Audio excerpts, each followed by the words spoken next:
ಹರಿಕಥಾಮೃತಸಾರ ನವರಸ ಭರಿತ ಗುಣಗಂಭೀರ ರತ್ನಾಕರ ರುಚಿರ ಶೃಂಗಾರ ಸಾಲಂಕಾರ ವಿಸ್ತಾರ ಸರಸನರ ಕಂಠೀರ ವಾಚಾರ್ಯ ರಜನಿತ ಸುಕುಮಾರ ಸಾತ್ವಿಕರಿಗೆ ಪರಮೋದಾರ ಮಾಡಿದ ಮರೆಯದುಪಕಾರ ಗ್ರೀವಾಸ್ಯವಾಹತನು ದೇವಾಂಡಜಾದಿದಶ ಭಾವಾಭಿರಾಮಚರಿತಂ ಭಾವಾತಿ ಭವ್ಯ ಶುಭದೀವಾದಿರಾಜಯತಿ ಭೂವಾಗ್ವಿಲಾಸನಿಲಯಂ ಶ್ರೀವಾಗಧೀಶಮುಖ ದೇವಾಭಿನಮ್ಯ ಹರಿಸೇವಾರ್ಚುನೇಷು ಪಠತಾಂ ಆವಾಸ ಏವ ಭವಿತಾ ವಾಗ್ನವೇತರ ಸುರಾವಾಸ ಲೋಕನಿಕರೇ ದಾಸವರ್ಯಂ ದಯಾಯುಕ್ತಂ ದೂರೀಕೃತ ದುರಾಶಿಷಂ ಹರಿಕಥಾಮೃತ ಸಾರವಕ್ತಾರಂ ಜಗನ್ನಾಥ ಗುರುಂ ಭಜೆ.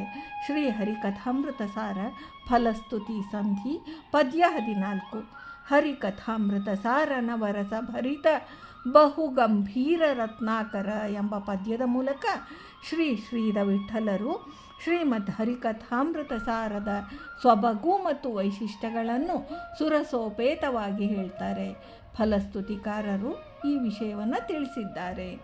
ಒಂದು ಮಹಾಕಾವ್ಯಕ್ಕೆ ಹಾಸ್ಯ, ಶೃಂಗಾರ, ಕರುಣ, ಭೀಭತ್ಸ್ಯ ಇತ್ಯಾದಿ 9 ವಿಧವಾದ ರಸಗಳಿರಬೇಕೆಂದು ಕಾವ್ಯಶಾಸ್ತ್ರದ ಲಕ್ಷಣವನ್ನು ಹೇಳ್ತಾರೆ.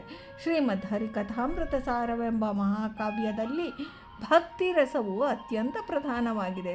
ಆದರೆ ಸಂಪೂರ್ಣ ಕಾವ್ಯವು ನವರಸ ಭರಿತ ಎಂದಿದ್ದಾರೆ. ಸಮುದ್ರದಂತೆ ಈ ಕೃತಿರತ್ನವು ಬಹು ಗಂಭೀರವಾಗಿದ್ದು ಸಮುದ್ರದ ಗರ್ಭವನ್ನು ಪ್ರವೇಶಿಸಿದಷ್ಟು ಅದರ ಆಳ ಮತ್ತು ಅಗಾಧತೆಯ ಅರಿವುಂಟಾಗ್ತದೆ. ಸಮುದ್ರದಲ್ಲಿ ನವರತ್ನಗಳಿರೋದ್ರಿಂದ ಸಮುದ್ರಕ್ಕೆ ರತ್ನಾಕರ ಅಂತ ಹೆಸರುಂಟು. ಅಂತೆಯೇ ಈ ಗ್ರಂಥ ಆಳವಾದದ್ದು, ಅಷ್ಟೇ ಗಂಭೀರವಾದದ್ದು. ಈ ಕಾವ್ಯ ಸಮುದ್ರವನ್ನು ಹೊಕ್ಕರೆ ನವರಸ ನವವಿಧ ಭಕ್ತಿಗಳೆಂಬೋ ಅತ್ಯಮೂಲ್ಯ ಮಾಣಿಕ್ಯಗಳು ದೊರೆಯುವವು.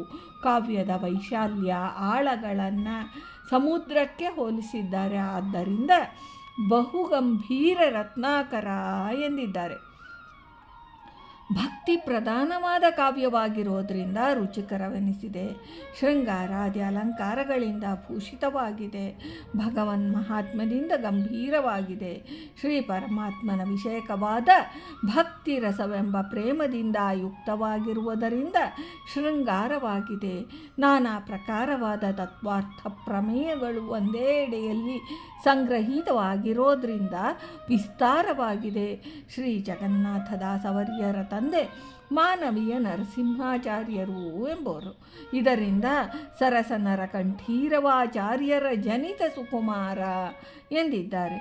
ಸಾತ್ವಿಕ ಮನೋಭಾವವುಳ್ಳ ಮುಕ್ತಿ ಚೇತನರಾದ ಸಜ್ಜನರಿಗೆ ಭಗವತ್ ಸಂಬಂಧವಾದ ಪ್ರಮೇಯ ವಿಚಾರಗಳನ್ನು ಬೋಧಿಸಿ ಅವರನ್ನು ಸನ್ಮಾರ್ಗಕ್ಕೆ ಹಚ್ಚಿ ತದ್ವಾರ ಸತ್ಸಾಧನಾ ಪಥವನ್ನು ತೋರಿ ಮೋಕ್ಷ ಪ್ರಾಪ್ತಿಗೆ ಸಹಾಯಕವಾದ ಗ್ರಂಥ ದಾಸರಾಯರ ಈ ಉಪಕಾರ ಎಂದೆಂದಿಗೂ ಚಿರಸ್ಮರಣೀಯ, ಪರಮೋದಾರ ಮರೆಯದ ಉಪಕಾರವಾಗಿದೆ ಎಂದಿದ್ದಾರೆ.